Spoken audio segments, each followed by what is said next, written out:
तेल गरम झालं की जिरं घातलं, त्यासोबतच हिरवी मिरची, लसूण, आल्याचा ठेचा घालायचा. थोडंसं परतला की चिमूटभर हिंग, कढीपत्ता, हळद घालून चांगलं असं परतून घेऊया. आमसूलपासून सोलकढी, शरबत आणि कढी बनवतात, तर आज आपण कढी बनवत आहोत. तर ही कढी भातासोबत, चपातीसोबत अथवा भाकरीसोबतही खूप छान लागते. सुरुवातीला थोडंसं पाणी घालूया. 2 ते 3 चमचे चणा डाळीचं पीठ घेऊन पाणी घालून चांगलं असं मिक्स करून घेतलं, ते घालायचं. आवश्यकतेनुसार पाणी आणि चवीप्रमाणे मीठ घालून एक उकळी काढून घ्यायची.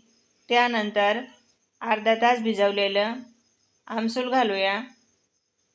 तर ही कढी भातासोबत, चपातीसोबत अथवा भाकरीसोबतही अतिशय सुंदर लागते. एकदा नक्की बनवून बघा. व्हिडिओ आवडला असेल तर सपोर्ट करा. धन्यवाद.